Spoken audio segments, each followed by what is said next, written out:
Please subscribe and don't forget to press the bell icon to get notified whenever we upload a new video. जी हाँ, वो clear cut range और fingers crossed कि वो तेजी की position और लगातार हम जो इंतजार कर रहे हैं 28,400 के बियॉन्ड के लेवल्स निफ्टी बैंक दिखाएगा। निफ्टी भी स्पीच देखिए थोड़ी बहुत अपने लेवल्स को या फिर तेजी को होल्ड करने की कोशिश में जुटा हुआ है। स्पीच अश्विनी गुजराल हमारे साथ जुड़ गए। Ashwini, good afternoon. वॉलेटाइल सत्र रहा है और काफी एक्शन देखने को मिला है 200 दोनों तेजी और मंदी की तरफ। क्लोजिंग ट्रेड के लिए आपकी क्या सलाह होगी, क्या ट्रेड किया जाए? देखिए, आज जो है कुछ एवरेज से बुरा इसलिए लग रहा है क्योंकि कल कुछ एवरेज से बेहतर था। तो बैंक निफ्टी में हमारी शॉर्ट कॉल थी पूरा दिन, अब जो है उसको कवर करना चाहिए। अभी बहुत जल्दी है ये कहना कि ख़त्म हो गया या बैंक निफ्टी अब ऊपर नहीं जाएगा। इनफैक्ट कल उसका ऑल टाइम हाई क्रॉस करने का चांस बढ़ जाता है क्योंकि आज काफ़ी सफाई हो गई है। सो यहाँ पे शॉर्ट पोजीशन बुक कर लें और इंडिविजुअल स्टॉक्स पे अदानी एंटरप्राइज बाय कर सकते हैं 219 का स्टॉप, 232 का टारगेट। HPCL बेच सकते हैं 262 का स्टॉप, 247 का टारगेट। और बजाज फिनसर्व बेच सकते हैं 7000 का स्टॉप और 6850 का टारगेट। ओके, तो HPCL शॉर्ट करके चले, बजाज फिनसर्व में आप बिकवाली करके चले। ये दो कॉल्स। पहला ट्रेड एक बार फिर अगर दोहरा दे अश्विनी, सॉरी वो मिस हो गया है। अदानी एंटरप्राइज बाय है 219 का एक स्टॉप, 232 शायद आने ही वाला है, तो जो भी दिन के एंड तक मिलता है वो ले लेना चाहिए। ओके, तो यही इनफैक्ट स्टॉक मैंने भी निकाल के रखा था। देखिए मोमेंटम तो जोरदार है। अदानी एंटरप्राइजेज इस समय तेजी का ट्रेड, दिन के एंड तक ये तेजी आगे जारी रहेगी। आप लॉन्ग करके चले, आज ही शायद मुनाफा वसूलने का मौका भी आपको मिल जाएगा क्योंकि बहुत ही बढ़िया मोमेंटम देखने को मिला। शुक्रिया अश्विनी इस अपडेट के लिए, ये डिटेल्स देने के लिए कि इस समय क्या ट्रेड लिया जाए। इनफैक्ट अदानी एंटरप्राइजेस, प्रकाश मुझे याद है आपने सुबह में इसकी चर्चा की थी और वो स्टॉक देखिए जैसे जैसे बाजार में दिन चढ़ा है इसमें भी काफी तगड़ी तेजी और 9% की बढ़त। तो आपका टारगेट अचीव हुआ? टारगेट तो अचीव हो चुका हो गया, तो वो मुहर लगा देते हैं पहले। बिल्कुल। और मुझे लगता है अब भी इसमें तेजी है, अब भी आज किसी को लेना है तो आज भी ले सकते हैं और कल बेच दे BTST के तौर पर, तब भी मुनाफा मिलेगा। ओके, आप क्या लेवल्स देख रहे हैं कल तक? स्टॉप होना चाहिए सबसे पहले 223 का और अपसाइड का 240 भी हो सकता है। 240 हो सकता है अडानी एंटरप्राइजेज। अच्छा, अडानी पावर आप देखिए, हमने कल भी देखा था और आज भी कि करंट सीरीज में तो पोजीशंस कटी हैं और उसके साथ एक तेजी। आज शुरुआत में कमजोर खुला लेकिन उसके बाद फिर इसने देखिए तेजी पकड़ी है और दिन के हाइस पर ही आता हुआ नजर आ रहा है। तो यहाँ पर ऐसा लग रहा है कि रोल्स के लिहाज से शायद काफी एक्शन है अडानी पावर में। प्रदीप, साथ ही अदानी पोर्ट भी देख लीजिए क्योंकि अदानी पावर पर इस समय शुभम कह भी रहे थे मोमेंटम है, तेजी करके जानी चाहिए, लेकिन नया मूव जो आया है, जो फॉलो अप आ रहा है वो पावर एंटरप्राइजेस और अब पोर्ट में देखने को मिला है। काफी तगड़ा मूव पिछले कुछ 2-3 मिनटों में जब हम बात कर रहे थे एंटरप्राइजेस की, ये स्टॉक 2% ऊपर। इस पर रजत तेजी का कॉल है, शुभम आप भी देखिए।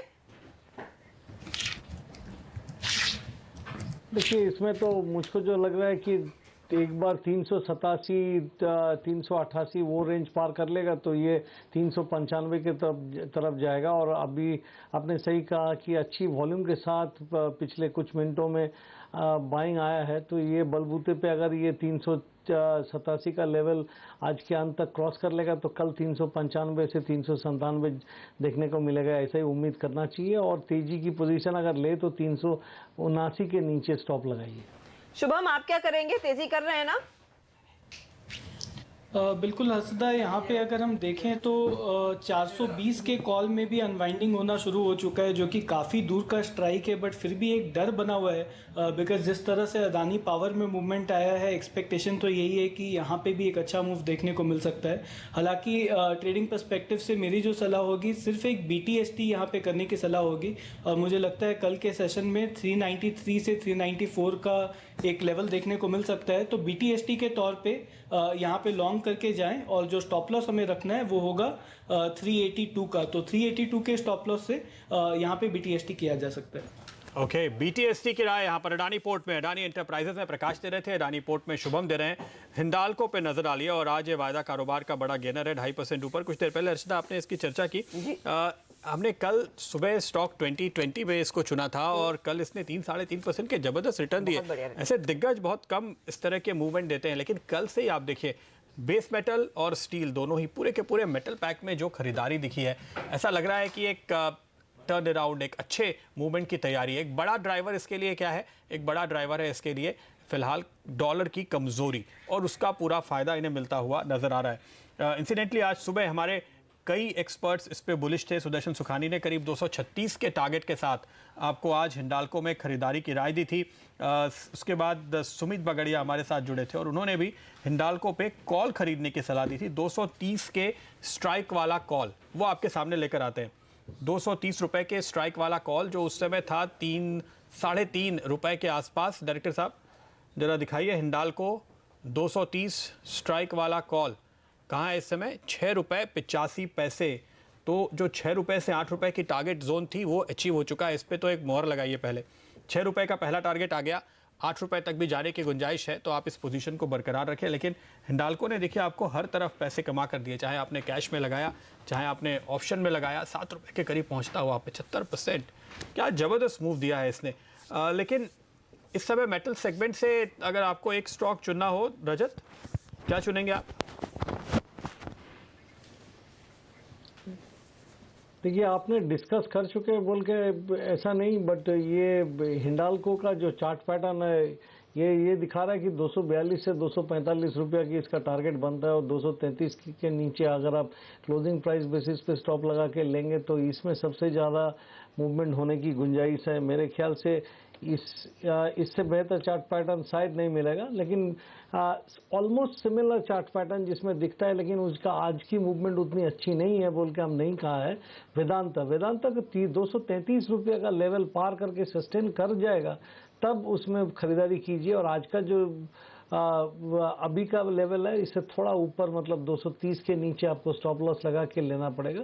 लेकिन अगर आप मुझको पूछेंगे कि मैं कौन सा लूंगा, वो बोलेगा हिंडाल्को ही लेना है, वेदांत तो उतना अच्छा नहीं लग रहा है। ओके, तो हिंडाल्को पर ही आपका आज भी वोट पड़ेगा। और ऐसा लगता है कि ऐसे में अगर वो 230 वाला कॉल किसी ने ले रखा है तो 8 रुपए का टारगेट तो आएगा, शायद इससे ऊपर भी निकलेगा। तो मुनाफा बनने वाला है हिंडाल्को में। लेकिन मुनाफा कमाने का सबसे शानदार मौका आपको देते हैं हमारे दोनों कप्तान। लेकर आते हैं कल का खिलाड़ी आज। हर रोज आखिरी सौदा में अब उसकी बारी आ चुकी है।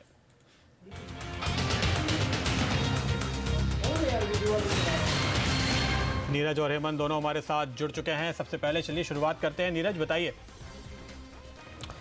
देखिए प्रदीप, आज एक मिड कैप कंपनी है जो एक तरीके से कह सकते हैं आपकी इंडस्ट्रियल सेगमेंट में, जिसका नाम है किर्लोस्कर ऑयल इंजन्स। KOEL के नाम से इसके प्रोडक्ट जेनसेट आपने अक्सर देखे होंगे मॉल्स में, कहीं बड़ी जगहों पे जाएंगे। बहुत पुरानी कंपनी है, 1946 में इसका बनाया गया था। किर्लोस्कर ग्रुप की फ्लैगशिप कंपनी है। और इसकी इंटरेस्टिंग बात मुझे ये लगी क्योंकि ये हर सेगमेंट के लिए बड़े जेनसेट, एग्रीकल्चरल जेनसेट और पावर, कैप्टिव पावर के लिए जेनसेट ये बनाते हैं। और इनकी 4 बड़ी यूनिट्स हैं पूरे देश में, स्टेट ऑफ द आर्ट। इसके अलावा खाड़ी देशों में इनका बहुत बड़ा बिजनेस है। एक सब्सिडरी इन्होंने अमेरिका में खोली है, साउथ अफ्रीका में इनका बिजनेस है।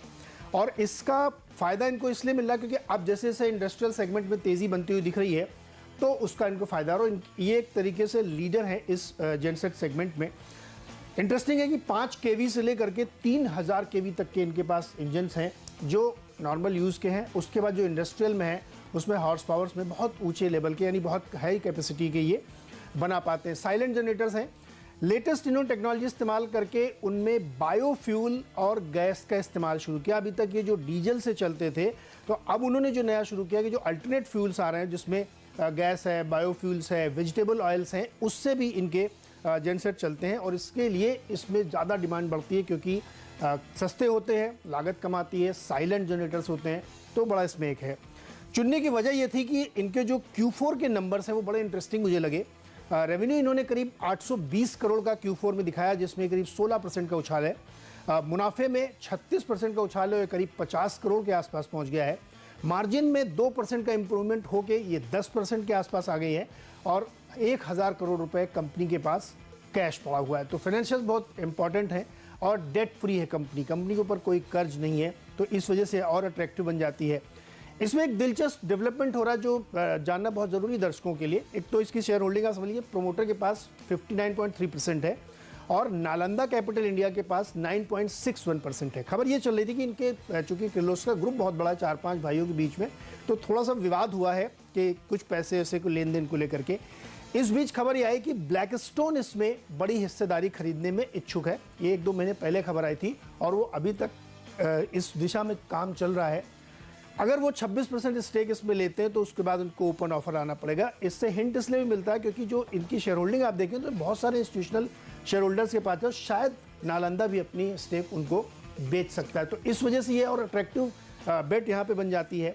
रिजल्ट्स बहुत अच्छे हैं, कंपनी लगातार प्रॉफिट मेकिंग और 44% का डिविडेंड ये हर साल इनका ट्रैक रिकॉर्ड पिछले वर्षों से ये देते आ रहे हैं। तो हमें लगता है कि इतनी वैल्यूएबल कंपनी अगर आपके नज़र में है, नज़र में रखनी चाहिए। और जो ये डेवलपमेंट है ब्लैकस्टोन वाला, अगर वो होता है तो ये स्टॉक यहाँ से बहुत ही बढ़िया जैकपॉट बनने की क्षमता रखता है, इसलिए मैंने आज को चुना है।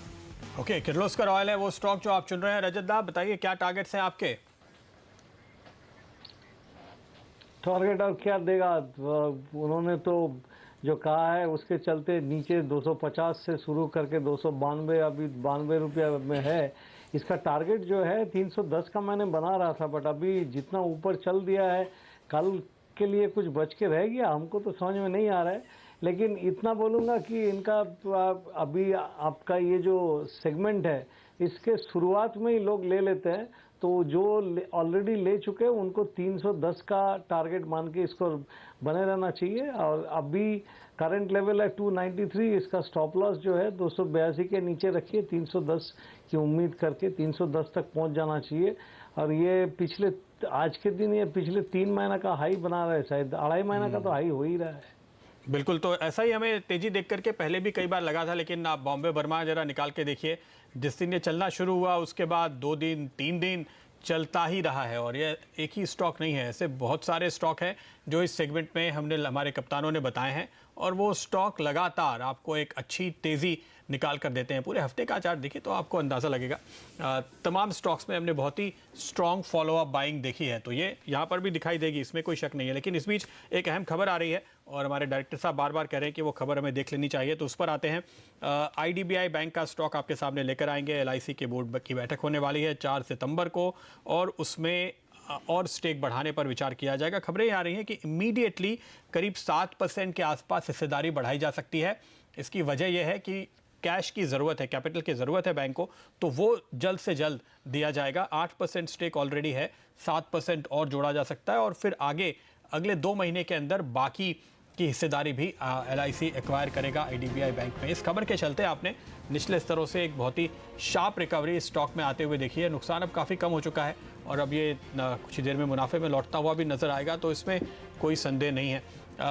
प्रकाश, एक बार इसके चार्ट देखेंगे। IDBI बैंक अच्छी रिकवरी निचले स्तरों से, खबर के चलते अब 4 सितंबर की मीटिंग पर होगी नज़र।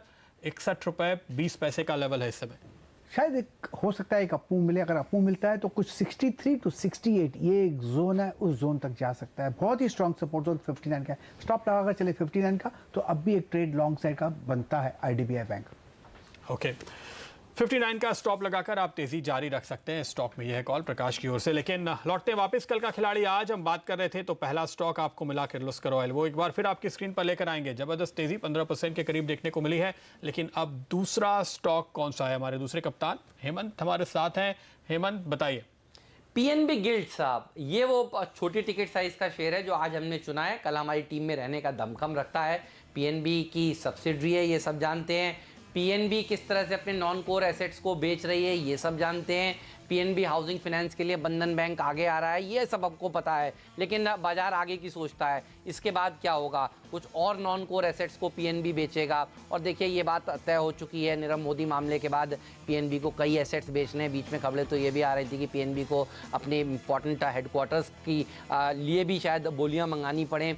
लेकिन देखिए PNB गिल्ड्स के लिए पहले भी कई बार ये बात सामने आ चुकी है कि ये बैंक उसमें से निकलना चाहता है। कई बार तो कहा गया कि इसको मर्ज क्यों नहीं करा दिया जाए, लेकिन बाद में फिर ये तय हुआ था कि नहीं, पीएनबी गिल्ड्स को अलग रखा जाएगा, आगे जाके इसको हाइव ऑफ किया जाएगा। अब इंटरेस्टिंग बात ये, जो आप अभी थोड़ी देर पहले खबर पढ़ रहे थे कि LIC IDBI बैंक में कुछ हिस्सेदारी बढ़ाने वाला है। देखिए, सारे बैंकों को रिवाइव करने के लिए सरकार काफ़ी तेज़ी से काम कर रही है, पीएनबी के लिए भी कर रही है, तो आगे चलकर कुछ भी हो सकता है। अगर कोई नई कंपनी हिस्सेदारी खरीदने के लिए नहीं आए तो हो सकता है LIC से ही कहा जाए। ये सब हालांकि अटकलें हैं, लेकिन ये वो स्टॉक है जो अंडर वैल्यूड है। आप देखिए, हिंदुस्तान ऑर्गेनिक्स हमने शुक्रवार को अपनी टीम में शामिल किया था, कल के खिलाड़ी आज में, उस दिन भी 10% का अपर सर्किट लगा, उसके बाद सोमवार यानी कल के दिन फिर 10% का अपर सर्किट लगा। तो जो कुछ देर पहले हमारे एक्सपर्ट कह रहे थे कि इतनी तेज़ी हो गई, तेज़ी होने के बाद और तेज़ी हो सकती है और इस तरह के स्टॉक्स में एक अच्छी रैली देखने को मिल सकती है। फ्री फ्लोट कम रहता है इस तरह के शेयरों में, तो थोड़ी सी बाइंग भी होती है, तो एक अच्छी रैली बन जाती है। एक और बात, आप देखिए इस बार के तिमाही नतीजे पीएनबी गिल्ड्स के 44 करोड़ का लॉस किया इन्होंने 22 करोड़ के मुनाफे के सामने। इसका मतलब ये है, वैसे भी पीएनबी को तो ये कुछ कमा कर दे नहीं रहे हैं और इस तरह के एसेट्स पहले जल्दी बिक जाते हैं, तो फिर इस थीम के ऊपर हमने ये स्टॉक चुना है। अरे तो सर्किट लग गया प्रदीप, 20% का अपर सर्किट पर इस समय कारोबार कर रहा है। मैं पूछने वाली थी कि आप इसमें कुछ और जोड़ना नहीं चाहेंगे? है तो मेरे पास बहुत कुछ, लेकिन सर्किट लग गया तो क्या करें, लेकिन जिन्होंने लिया है कल हमारी टीम में होगा। कुछ लोग ये कहते हैं कि सर्किट लगने के बाद आप अपनी टीम में रखेंगे नहीं रखेंगे, तो फिर हमने सोचा ये भी हम क्लियर कर दें।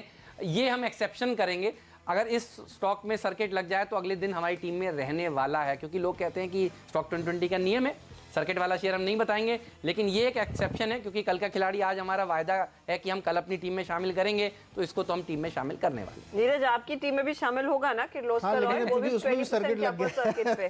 हाँ, और हेमंत ने मुझे ये एक्सेप्शन दे दिया तो मैं भी शामिल कर लूंगा। ये सर्किट करना पड़ेगा क्योंकि देखिए नीरज, बिल्कुल। हाँ, लोग देखिए उद्देश्य क्या है, लोगों के पैसे बनने चाहिए, हर मिनट पैसे बनने चाहिए, और हम बताएं तो आपके पैसे बने। अब सर्किट लग गया तो क्या करें? बीबीटीसी में भी नीरज यही हुआ था, सर्किट लगने के बावजूद हमने अपनी टीम में लिया था, उसके बाद हमने कहा था नेशनल पेरोक्साइड खरीद लीजिए, बहुत तेजी हो चुकी है, तो उसमें भी फिर 10% की रैली बनी थी। तो ये स्टॉक हमारी टीम में रहने वाला। चले तो दोनों स्टॉक रहेंगे टीम में। देखिए दोनों पर हमारे कैप्टन्स ने बात की और वो अपर सर्किट्स पर ट्रेड कर रहे थे। एक बात और बताता हूँ, बताइए। ये तीसरे दिन लगातार है जब कल के खिलाड़ी आज में सर्किट लगने का सिलसिला जारी है। आशीष और मैंने जो 2 स्टॉक्स बताए थे, आप याद करिए शुक्रवार को, दोनों में सर्किट लगे थे, उसके बाद उससे पहले भी सर्किट लगे थे और आज फिर से, तो हैट्रिक हो गई सर्किट की कल के खिलाड़ी आज। जी हाँ, और इसी रन रेट को आप जारी रखें, ठीक है। चलिए, बहुत बहुत शुक्रिया। दोनों स्टॉक्स आपकी स्क्रीन पर एक बार फिर लेकर आते हैं। किर्लोस्कर ऑयल नीरज की टीम में अब शामिल होगा कल, और पीएनबी गिल्ड्स है यहाँ पर हेमंत का कल का खिलाड़ी आज। इस बीच एक और स्टॉक जो नेशनल लेवल से एक अच्छी तेजी दिखा रहा है, तैयार हो जाइए इसके लिए, यह है एक्सिस बैंक का। 1.5% की तेजी इसने पकड़ी है पिछले कुछ मिनटों में। जब हम कल का खिलाड़ी आज पर बात कर रहे थे, स्टॉक आपकी स्क्रीन पर लेकर आएंगे एक्सिस बैंक का 658 के लेवल्स। प्रकाश, भागा तो है, पकड़े? बिल्कुल, ये स्टॉक अभी ले लेना चाहिए क्योंकि कल मुझे लगता है ये ऊपर होगा। इसका टेक्निकल टारगेट 670 का है। 670 यानी 10 रुपए अभी और बाकी हैं। मुझे लगा कि आप कुछ 770 कहेंगे। 670 चलिए, 850 का इमीडिएट टारगेट है। बीटीएसटी है ना, इसलिए हाँ, बीटीएसटी के तौर पे, लेकिन काफी ऊपर के टारगेट्स यहाँ पे हमारे एक्सपर्ट्स दे रहे हैं। जी, रजत, आपने दिया था 850 850 का टारगेट? हाँ प्रदीप, मैंने तो पिछले हफ्ते एक्सिस बैंक के बारे में 850 से 850 ही जाएगा मध्यम अवधि में, अभी शॉर्ट टर्म में नहीं कहा है, बट ये मुझको चार्ट पैटर्न को देखते हुए और कुछ फंडामेंटल्स भी इसके साथ जुड़ेगा, ऐसा उम्मीद करके मैं मानता हूँ कि ये 850 से 885 वहाँ तक आने वाले दिनों में दिखाई देगा। अगले 6 महीने के अंदर उस लेवल को पहुँचेगा, ऐसा ही मैं उम्मीद करता हूँ। बिल्कुल, और 2 हफ्ते पहले करीब हमने भी इसके चार्ट आपको दिखाए थे और ये कहा था कि इसमें एक नया ब्रेकआउट हुआ है और अब ये नई तेज़ी दिखाने वाला है। और देखिए, वहाँ से 10% का उछाल ऑलरेडी आ चुका है, लेकिन अभी भी और ऊपर के टारगेट्स हमारे एक्सपर्ट्स आपको दे रहे हैं। तो यहाँ पर मजबूती कायम है। इस बीच रुपये पर नज़र डालिए, रुपया थोड़ा सा संभला है। तो एक और अच्छी खबर हम कह सकते हैं बाजार के लिए आती हुई, जिस तरह से रुपए में निचले स्तरों से देखिए रिकवरी देखने को मिली है। आज हमने 70 रुपये 28 पैसे के लेवल देखे थे और अब हम हैं 70.16 पे। तो बाजार के लिए अच्छी खबर होती है, खासतौर पे निफ्टी बैंक के लिए। तो निफ्टी बैंक रिकवर होता हुआ 28,230 के लेवल पर अब हम आ चुके हैं। दिन के दौरान जब हम पहली बार रिकवर हुए तो 28,260 के आसपास से अटक कर फिर दोबारा नीचे गए थे। तो अब देखने वाली बात यही होगी कि क्या हम उस लेवल के भी ऊपर निकल पाएंगे। शुभम, निफ्टी बैंक में क्या देख रहे हैं इस समय, आप क्या करेंगे? आज कोई पोजीशन लेके जाएंगे? प्रदीप, निफ्टी बैंक की अगर हम बात करें तो मुझे लगता है कि जिस तरह से मिक्स ट्रेंड बैंकिंग स्टॉक्स में दिख रहे हैं तो हो सकता है इंडेक्स को थोड़ा समय लगे। हालांकि एक्सपेक्टेशन है कि इस सीरीज़ में नहीं तो अगली सीरीज़ में एक बड़ा मूव आएगा बैंक निफ्टी में। बट मेरी सलाह होगी अगर यहाँ पे पोजीशन बनाना ही है तो जो बड़ा वेटेज है एचडीएफसी बैंक का है और वहाँ से मूवमेंट आएगा तभी ये ब्रेकआउट हमें देखने को मिलेगा। तो मेरा यहाँ पे रिकमेंडेशन होगा कि स्टॉक स्पेसिफिक एचडीएफसी बैंक मुझे ज़्यादा बेटर लगता है और वही लीड करना चाहिए अब नेक्स्ट मूव जो बैंक निफ्टी में आएगा।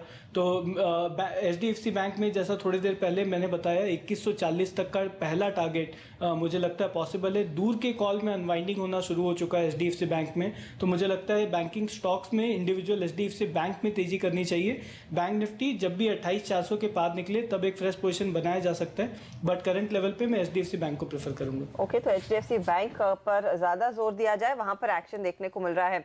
बागले साहब, गुड आफ्टरनून। बाटा इंडिया, बाटा पर दरअसल कुछ देर पहले मेरे ख्याल में रजत बोस भी एक बाय कॉल दे रहे थे।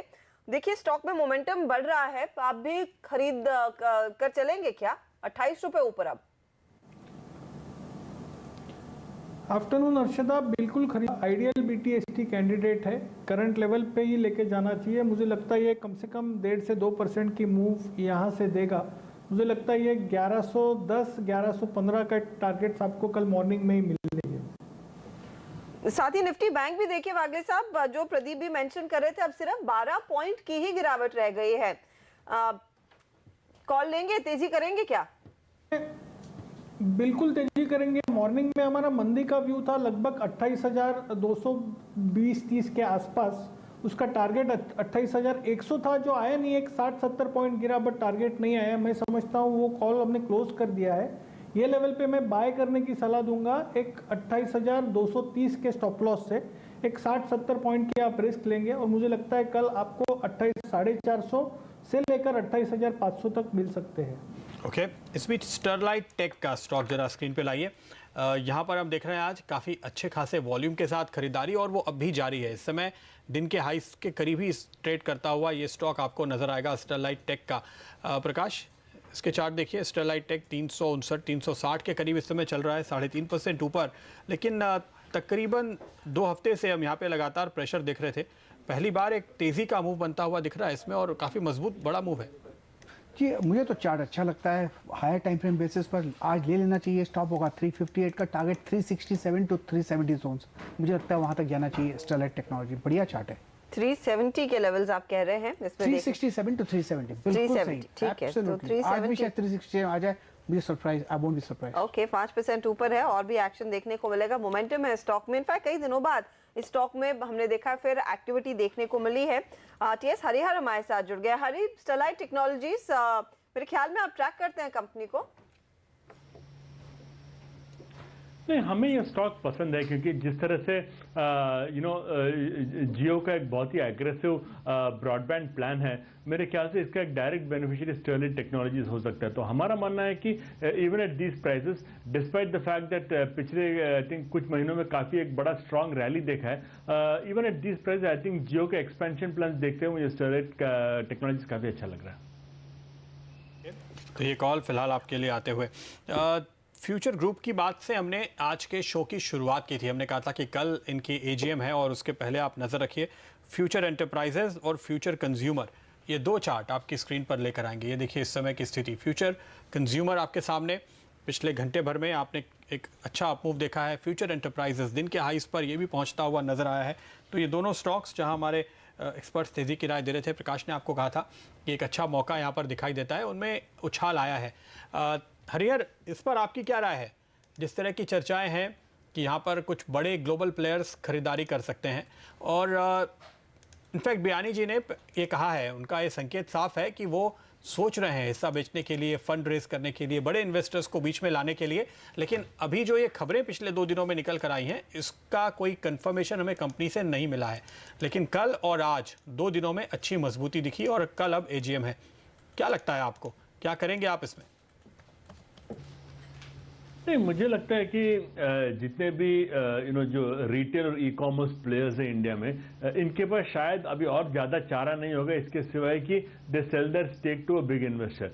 हमने फ्लिपकार्ट का केस देखा, इन्होंने वॉलमार्ट को अपना एक स्टेक बेचा। आई थिंक फ्यूचर के केस में अमेजोन की काफ़ी दिनों से बात चल रही है कि शायद से अमेजोन एक स्टेक लेगा, और मैं मानता हूँ कि I think even mister Biyani realises now that stand alone उनको सर्वाइव करना बहुत ही मुश्किल है।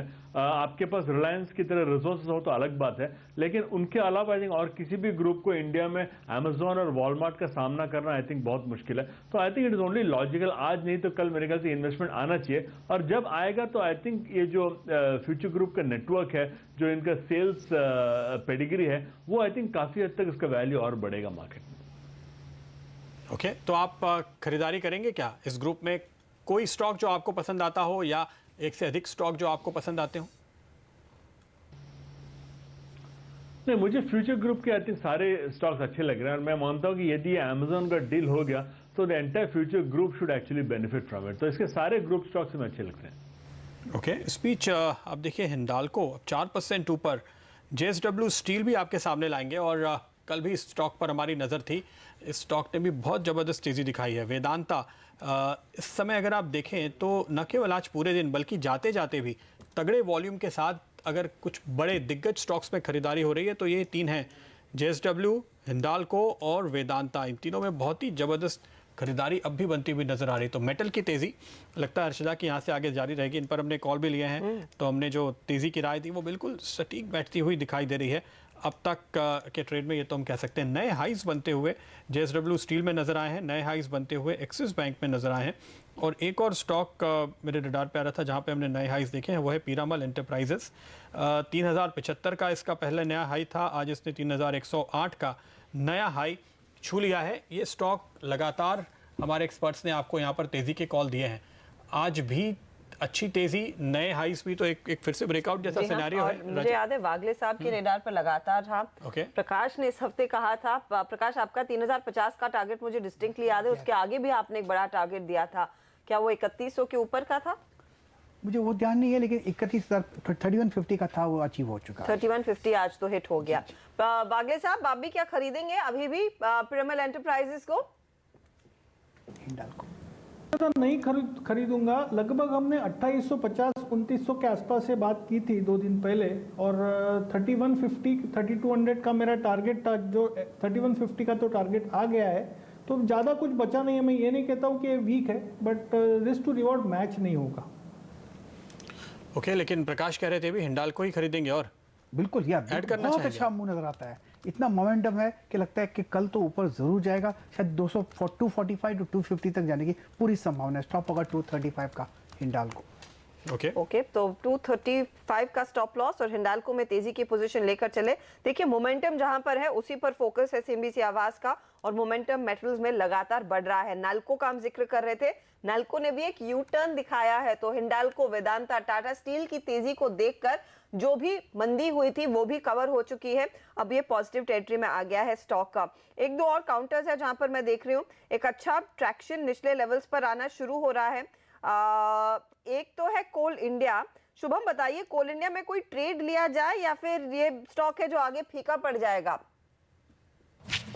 हर्षदा, कोल इंडिया में बहुत लंबे समय से एक कंसोलिडेटिव बैंड बना हुआ है, हालांकि रेंज काफ़ी बड़ा है, बट निचले स्तर पे 255 और ऊपर में 300 का एक इम्पॉर्टेंट रेजिस्टेंस, ये काफ़ी समय से यही रेंज में स्टॉक ट्रेड कर रहा है। और आज के सेशन में अगर हम देखें तो 300 का जो रेजिस्टेंस है उसको रीटेस्ट करने के बाद थोड़ा वहाँ से बिकवाली देखने को मिला है। तो मुझे लगता है कि अगर किसी के पास पोजीशन है ऑलरेडी तो एक बार मुनाफा बांध करके घर ले जाना चाहिए। अगर 300 के पार निकलता है कुछ समय के बाद तो फिर पोजीशन बनाया जा सकता है, बट करंट लेवल पे यहाँ पे डाउन साइड का चांसेस ज़्यादा है और अपसाइड का थोड़ा कम है। तो मैं एक बार प्रॉफिट बुक कर ले, 300 के पार निकलता है तो फिर से एक पोजीशन बाद में बनाया जा सकता है।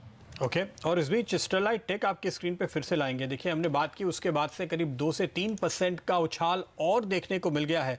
स्टरलाइट टेक अब 367 के लेवल पर पहुंचता हुआ नजर आ रहा है। तो यहाँ पर 367 का ही पहला टारगेट आपने दिया था प्रकाश, जी हाँ। वो हासिल हो चुका है।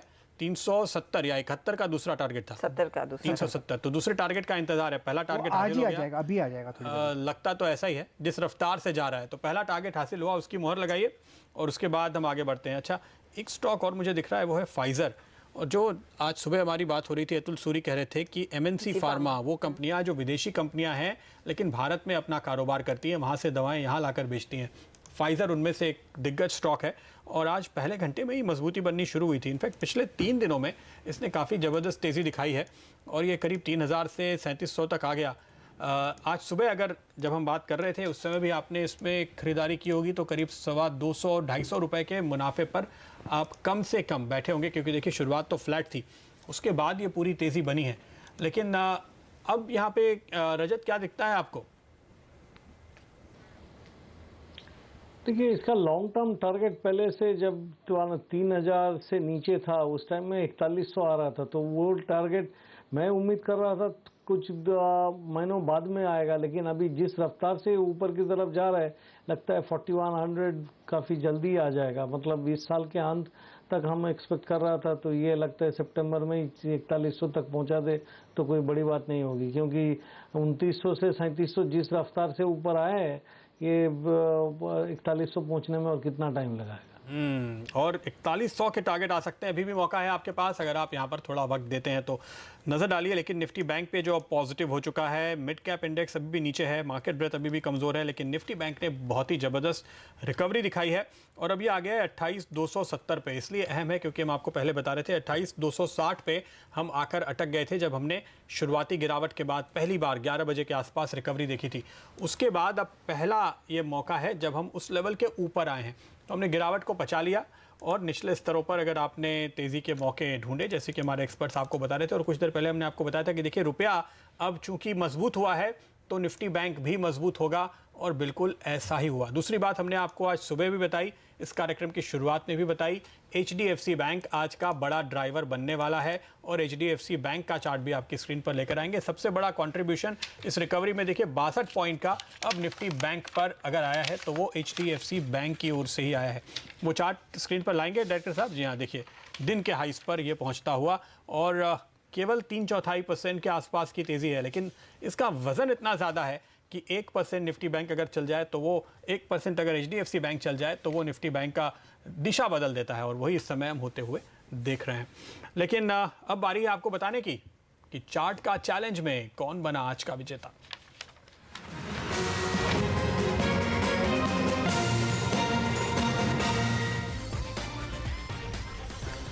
तो ये चार्ट का चैलेंज में आज सुबह हमने आपको दिखाया था वो चार्ट 55-56% के आसपास के रिटर्न साल भर में बने। हमने आपको जानकारी दी कि ये एक मिड कैप IT कंपनी है। हमने आपको ये भी बताया कि हाल में प्रोमोटरों ने अपना हिस्सा बेचा है अच्छी तेज़ी के बाद हाल ही में, जाहिर है इसी वजह से गिरावट आती हुई दिखाई दी थी।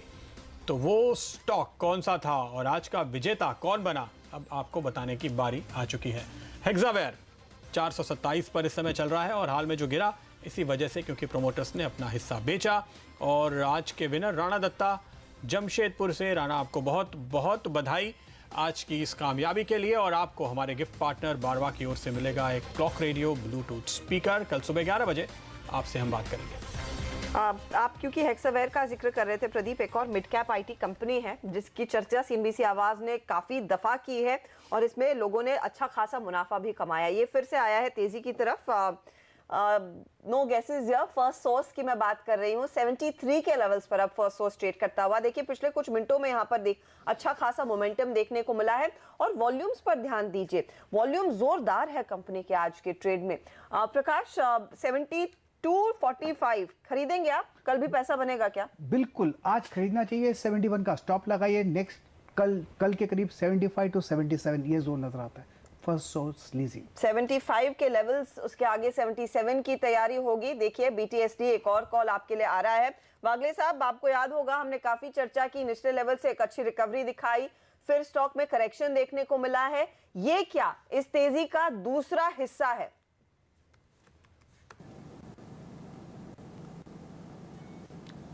फर्स्ट सोर्स, कौन से स्टॉक की बात फर्स्ट सोर्स FSL। ओके, बिल्कुल बिल्कुल बिल्कुल।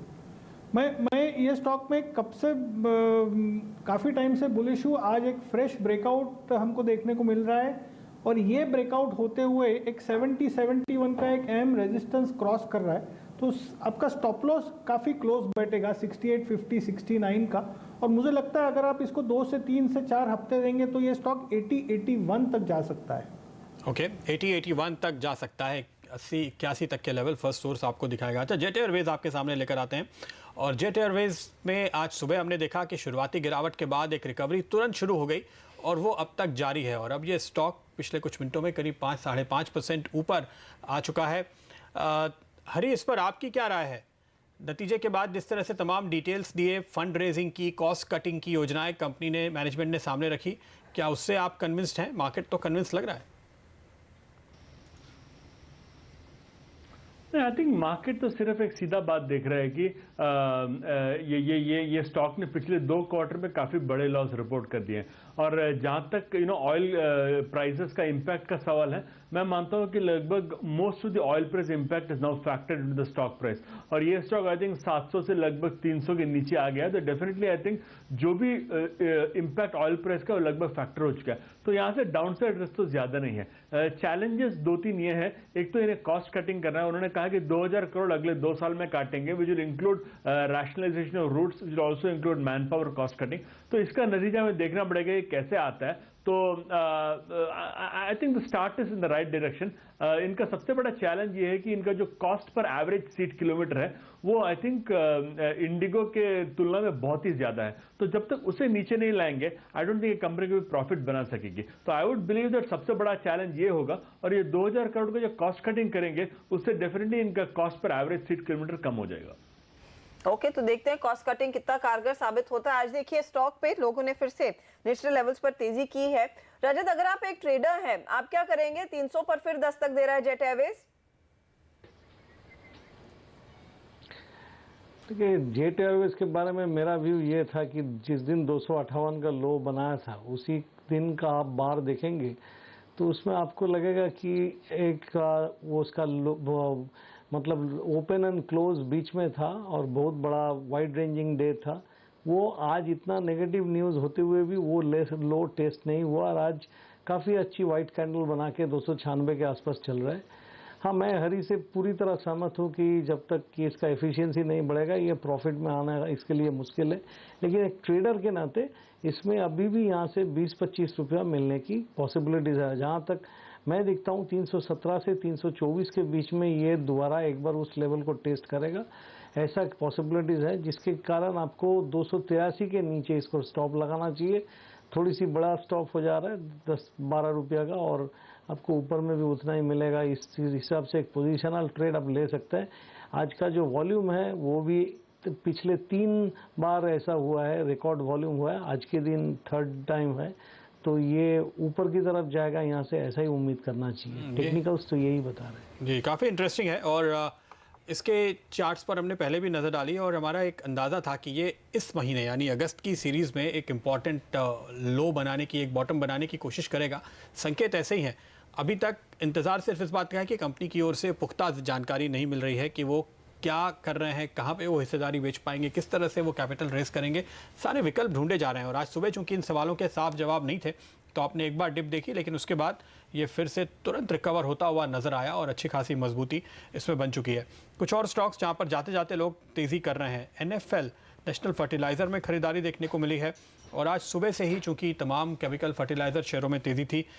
एक और स्टॉक आप देख सकते हैं, गुजरात अल्कलीज़, जहाँ पर जाते जाते फिर से अच्छे वॉल्यूम के साथ आज तेज़ी निकल कर आई है। तो ये देखिए, नीचे आया था NFL, अब यहाँ से बाउंस कर रहा है। गुजरात अल्कलीज़ का स्टॉक भी आपकी स्क्रीन पर लेकर आएंगे, इस पर आप नज़र डालिए। अब ये दिन के हाइस पर पहुंचता हुआ दिखाई दे रहा है। रजत, इन चार्ट्स पे अगर आपकी नज़र हो, फर्टिलाइज़र केमिकल स्पेस में से अगर कोई और स्टॉक भी जो आप पिक करना चाहें, लेके जाना चाहें, आज बताइए। देखिए, ये दोनों स्टॉक जिसका नाम आपने लिया है, इसमें से मुझको गुजरात अल्कली का चार्ट अच्छा लग रहा है।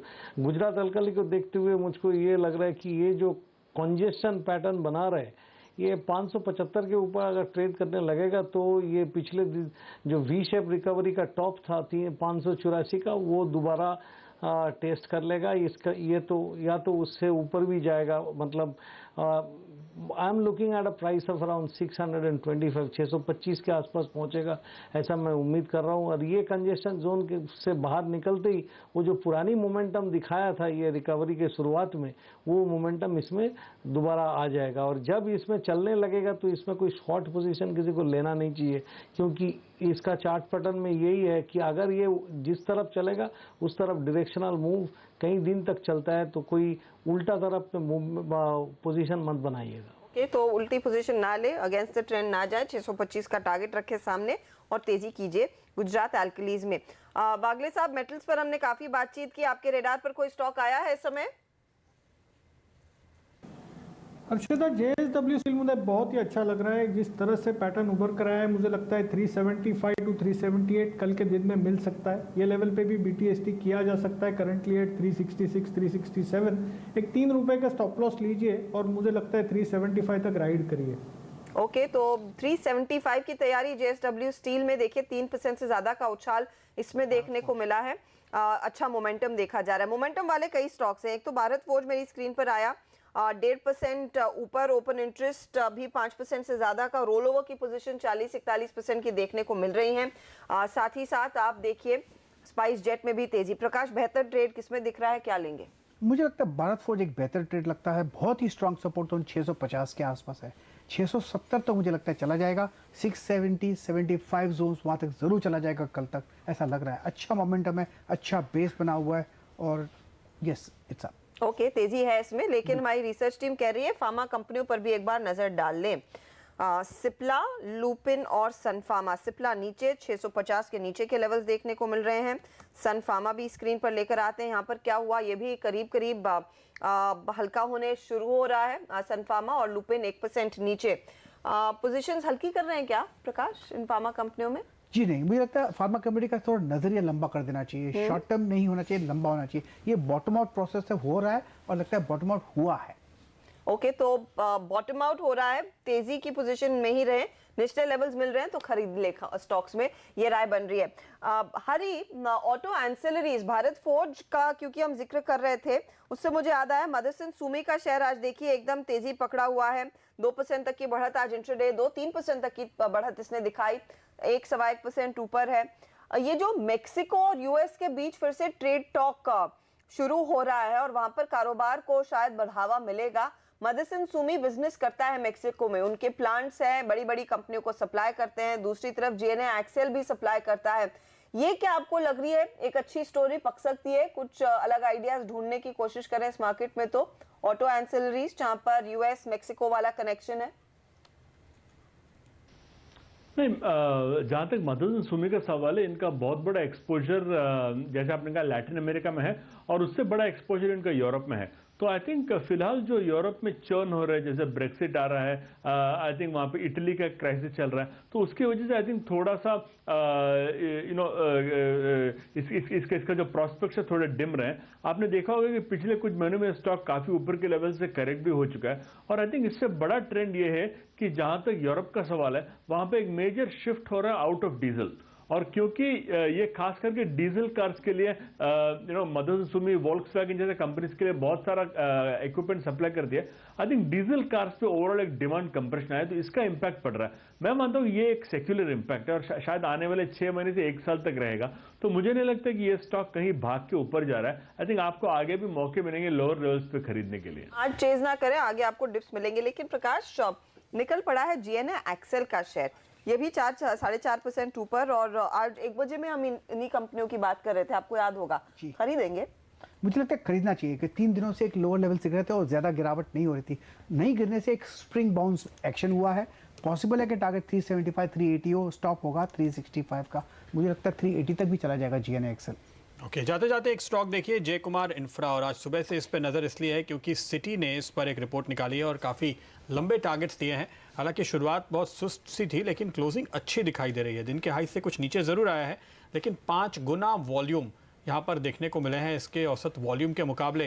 रजत, इसके चार्ट पे ज़रा नज़र डालिए, क्या ये स्टॉक जो लगातार कमज़ोर रहा है और काफ़ी वक्त से हम स्टॉक को इग्नोर करते रहे, क्योंकि हम आपको बताएं ये स्टॉक फरवरी में था करीब 375 के लेवल पर और वहाँ से गिरकर ये आ गया इस महीने लो पर करीब 200 रुपए के आसपास।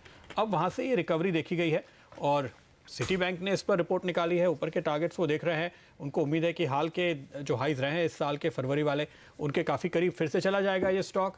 क्या चार्ट पे आज ऐसे संकेत मिले आपको? देखिए, आज का जो मूवमेंट है ये काफ़ी एनकरेजिंग मूवमेंट है, तो मैं मानता हूँ कि यहाँ पे आप 10% अगर थोड़ा सा पोजीशनल ट्रेड लेने के लिए सोचेंगे तो 10% मतलब 20 रुपये का स्टॉप लॉस ले लीजिए। ऊपर में 300 क्रॉस करेगा ऐसा उम्मीद करके इसमें थोड़ा पोजीशनल ट्रेड आप ले सकते हैं।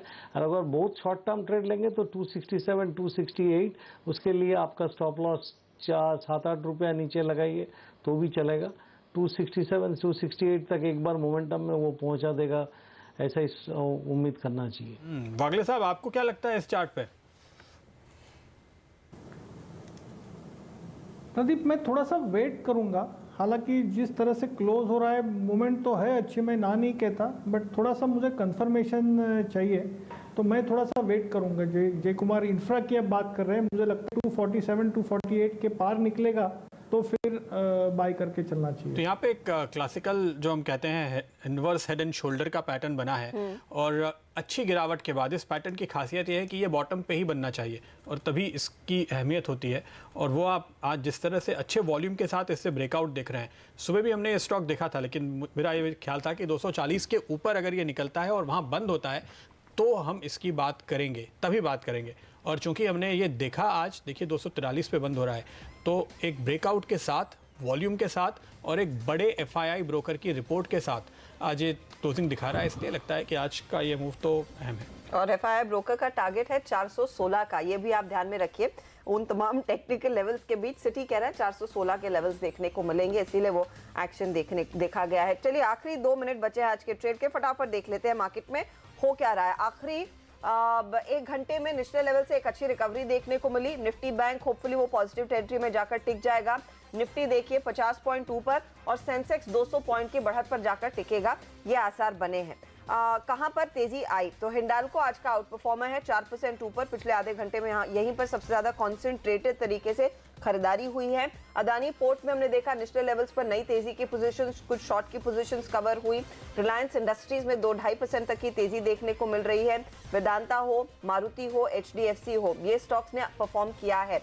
निफ्टी बैंक को पॉजिटिव टेरिटरी में कौन कौन लेकर आए, वो स्टॉक्स आपकी स्क्रीन पर लेकर आते हैं। निफ्टी बैंक के कंट्रीब्यूटर्स फायर होंगे तेजी की तरफ। HDFC bank, HDFC, Axis, Kotak Mahindra bank, इन 4-5 बैंकों का योगदान है और इसमें आप IDFC बैंक भी जोड़ लीजिए, जिसकी वजह से हमने देखा है जो दबा हुआ था 28,200 के नीचे निफ्टी बैंक गया था, उसको ऊपर खींच के HDFC बैंक और ICICI बैंक लेकर आए हैं। तो ये आज के एक्टिव ट्रेड्स, यहीं पर सबसे ज्यादा तेजी देखने को मिली। आज की बड़ी स्टोरी जो CNBC आवाज ने ब्रेक की वो थी फर्टिलाइजर कंपनियां, और यहाँ पर आज देखिए, आज ही नहीं कल दोपहर से जो तेजी पकड़ी है वो दिन भर जारी रही। NFL हो, चंबल हो, फैक्ट हो, मैंगलोर केमिकल हो, GSFC जैसे स्टॉक्स हो, RCF हो, इन सब में हमने देखा दमदार खरीदारी, दमदार तेजी देखने को मिली। चीनी में कुछ यहाँ पर तेजी का एक्शन बनता हुआ दिखाई दिया था। 4,900 करोड़ की राहत की खबर हम ही ने दी थी। वहां पर एक थोड़ा बहुत ट्रेड बना, लेकिन ऊपरी लेवल्स पर लोगों ने मुनाफा भी टाइमली और सही चीज करके एग्जिट कर लिया। जेट एयरवेज एक टर्न अराउंड, एक यू टर्न पकड़ा। यू टर्न की बात करें तो अदानी पावर भी आपकी स्क्रीन पर लेकर आते हैं, उसमें भी हमने देखा खुला कमजोर, फिर लैगर्ड था, दबाव में था, और बाजार के आखिरी 2 घंटों के ट्रेड में हमने देखा इसमें अच्छी खासी रफ्तार देखने को मिली। स्पाइस जेट में भी काफी तगड़ी तेजी देखी गई है। तो कई ऐसे स्टॉक्स है जहां पर हमने देखा काफी बढ़िया मोमेंटम देखने को मिला। फर्स्ट सोर्स हो, नैल्को हो, फ्यूचर ग्रुप की कंपनियां, इन सब में हम देख रहे हैं जोरदार तेजी का एक्शन। अब आइए क्लोज पर। Nifty bank finally positive territory में जाकर टिका है। तगड़ी शॉर्ट कवरिंग का कैंडिडेट आज निफ्टी बैंक ही सबसे बड़ा प्ले रहा है। 13 पॉइंट की बढ़त देखने को मिली है और निफ्टी जो 11,700 पर काफी कंफर्टेबल था, आज 11,743 पर ये जाकर टिका है। सेंसेक्स भी नई ऊंचाइयों पर जाकर टिकता हुआ। देखिए, तैयारी तो सेंसेक्स अब कर रहा है 40,000 के बड़े आंकड़े की। 38,914 के लेवल्स आज के सत्र में 220 अंकों की बढ़त पर ये इंडेक्स जाकर टिका। मेरी नज़र तो है किर्लोस्कर ऑयल पे। 20% के सर्किट पे ये स्टॉक बिल्कुल सेफली आराम से बंद होता हुआ नजर आ रहा है और यहाँ पे इसके औसत वॉल्यूम के मुकाबले 25 गुना वॉल्यूम आज हो चुके हैं। पीएनबी गिल्ट दूसरा स्टॉक जो तुरंत आपकी स्क्रीन पे आना चाहिए, इसके पीछे वो भी आपके लिए लेकर आएंगे। कल का खिलाड़ी आज दूसरा स्टॉक जो हमारा था किर्लोस्कर ऑयल के अलावा, वहाँ भी हमने 20% के सर्किट लगते हुए देखे थे और वो बरकरार हैं। तो ये दो सबसे ज़बरदस्त शानदार कॉल जो हमने आपको दिए। इसके अलावा फाइजर पे नज़र रखिएगा। इस कार्यक्रम की शुरुआत हमने फ्यूचर ग्रुप के स्टॉक्स के साथ की थी। फ्यूचर एंटरप्राइजेस 6.5% ऊपर बंद होता हुआ और इस ग्रुप के सारे स्टॉक्स तेज़ी में हैं। कल इनके एजीएम पर और किसी भी तरह की खबर पर नज़र होगी जो वहाँ से आती है। तो यहाँ पे आज दिन के हाईज पर क्लोजिंग होती हुई। इसके साथ ही वक्त है फिलहाल अपने एक्सपर्ट से इजाज़त लेने का। बहुत बहुत शुक्रिया आप सभी का हमारे साथ जुड़ने के लिए। और हमने आपको कल का खिलाड़ी आज तो बताया, लेकिन आज पूरे दिन सुबह जो स्टॉक्स बताए थे हमारे दोनों कप्तानों ने, उन्होंने जो कमाई कराई है, नतीजे तो बहुत शानदार होने चाहिए। जी हाँ, दमदार रहेंगे भी। फर्टिलाइजर कंपनियां दोनों ही टीमों में शामिल थी, चाहे आप नीरज की बात करें या फिर हेमंत। और आप जो दिग्गज नाम हम गिना रहे हैं, NFL, RCF, ये सभी नाम शामिल थे हमारे दोनों ही कैप्टन्स की टीम में। रिटर्न्स में आपको बता दूं, हेमंत ने 3.5% तक की कमाई की, वो फायर करेंगे आपकी स्क्रीन पर। और नीरज के आज रिटर्न्स बने हैं करीब 1.36% के। तो दोनों ही कैप्टन्स ने मिलकर आपके लिए देखिए क्या धमाकेदार रिटर्न्स कमाए। बिल्कुल। और स्टॉक्स भी अगर हम ला सकें आपकी स्क्रीन पे, जी हाँ, फैक्ट 11%, मद्रास फर्टिलाइजर 7.5%, नागार्जुना 5% और केसीपी शुगर। आज हेमंत की बिल्कुल क्लियर स्ट्रैटेजी थी, सिर्फ शुगर और फर्टिलाइजर। सीएनबीसी आवाज़ की एक्सक्लूसिव खबर और सीएनबीसी आवाज़ के एक्सक्लूसिव रिटर्न जो आप आज देख रहे हैं अपनी स्क्रीन पर आते हुए। ज़बरदस्त कमाई आपने की हमारे साथ, हमारी खबरों और हमारे स्टॉक्स के साथ। नीरज की टीम भी आपके सामने लेकर आएंगे। देखिए इन्होंने चुना चंबल, RCF काफ़ी नीचे आया, लेकिन इसने अच्छी तेज़ी दिखा दी थी, तो मुनाफा कहीं ज़्यादा बना होगा हमारे दर्शकों का। नीरज का मुनाफा थोड़ा कम बना है। आज मैं ये कहूँगा NFL ने भी खरीदारी का मौका दिया और अच्छे रिटर्न। टाटा पावर के शॉर्ट पर भी इन्होंने कमाई की।